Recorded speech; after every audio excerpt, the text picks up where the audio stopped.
Ang problema nga lang, na lumalakas ka, sinisiraan ka. Dito lang ako medyo, siyempre hindi mo iwasan ng mga trip kasi may respeto ka doon sa mga dating namuno eh. Yung pala, duduming gumalaw. Kaya minsan, sabi ko sa sarili ko, anong gagawin ko rito? Talagang lalo kong nagsisipag, lalo kong ginaganahan. The more na sinisiraan ako, the more gusto ko pang ibigay lahat ng meron ako para ipakita sa inyo. Sige pa, sindihan nyo pa ako na sindihan para lalo ko pang ibigay ng ibigay lalo. Kasi nag-hire na po sila ng mga trolls, ng mga vloggers. Ito masasama. They hire people to talk bad about you. Ang tagal na namin tumutulong. Yung programa ko, Dear SB, tumutulong Luzon, Visayas, Mindanao.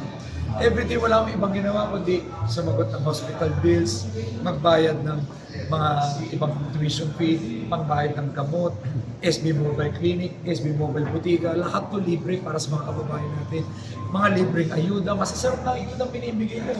Kanina galing ako ng Baseco, namigay tayo ng mga masasarap na bigas.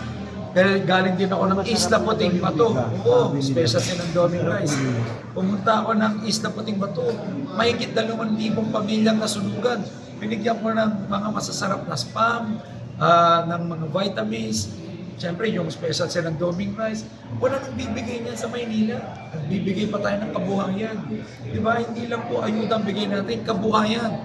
Yun yung tipong pwede nilang tulungan yung sarili lang, maangat yung sarili nila. Kasi hindi lang puro asa. Kasi ganoon ang ginawa ko sa sarili ko eh. Kabuhayan ang ginamit ko para maangat yung sarili ko. Hindi rin tinutulong ko.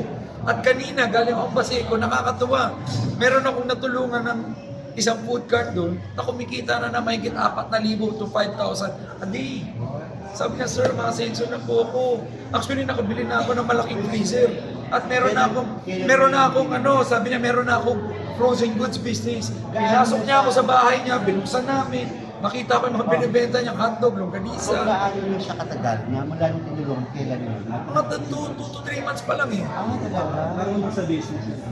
Kasi alam mo, yung binibigay kong food cart business, hindi yon out of nowhere. Through experience of helping other people. Nagbigay na ako ng bigasan, ng vegetable store, ng fish store, ng parisan, nagbigay na ako ng iba't ibang klaseng negosyo. Ang napansin ko, ang pinakamalakas at nag-survive na mga negosyo, yung siomai business. Kasi masarap yung siomai, di ba? Yung siomai nila. Bakit? Hindi mo na kailangan iluto ng prito or yung marami pang sawo. I-steam mo lang ng tubig. Frozen, i-steam mo, toyo. Pwede na maging rice. Yung 2 piso mo, 10 piso na. Saka nakita ng ganung profit margin. Yung 5 piso mo, doble. Magkano isang siomai? 10. Alam niyo, ang galing. Lahat tayo kumakain ng siomai. Kanina sa Baseco, yun ang kalmusal ko eh. Nakita ko yung nagsusiomai nila na binigyan ko. Yun ang kinain ko.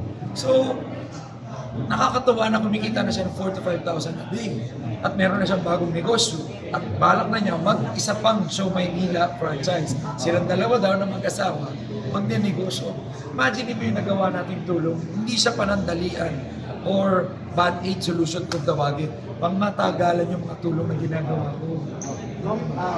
Ano man ang kaya sa election? Tuloy-tuloy mo yan. Opo, kasi ang tawag ko dito is advocacy. Advocacy ko na po ito. Hindi lang advocacy, purpose in life. Lahat tayo may blessing. Lahat tayo may gift. Yan, gift nyo yan. Gift nyo magsulat, gift nyo mga makabulong story. Ako, ang gift ko, sa tingin ko tumulong at bumago ng buwan. I've been doing this for more than 10 years. Sabi ko nga sa front row, we are in the business of changing people's lives. Now, hindi lang sa kumpanya kami tumutulong at bumago ng buwan, pati sa ibang lugar. Yung Dear SB ko sa GMA, Luzon, Visayas, Mindanao yun, hanggang Mindanao, hanggang sa mga kapatid natin Muslim, hanggang sa Visayas, kahit saan sa Pilipinas, binibigyan namin ng pangmatagalan na tulong. Hindi lang yung panandalian. Sabi ko nga tutulungan ko silang tulungan ng mga sarili nila, lalo na yung mga nagsusumikap. Gaya nung tagumpay ng aking kwento. Gusto ko ipanalo yung kwento nila. Congrats, Mayor. Oo.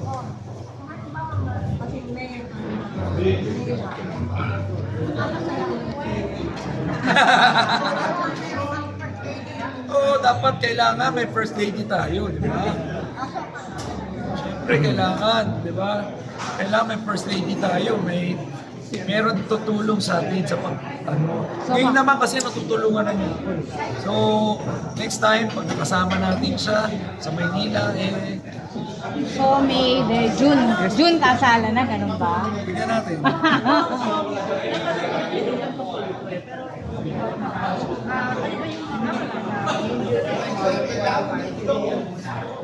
Ano, no?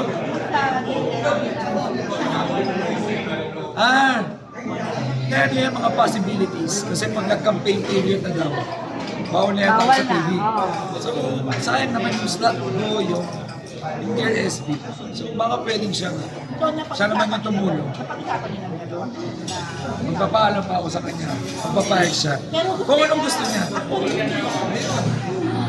Kung sa busy mo, may business ka, nangangampanya ka, may show ka pa, anong porsyento na lang ng oras mo natitira for weekend? Malaki pa rin naman. Kasi tuwing gabi, nakikita naman.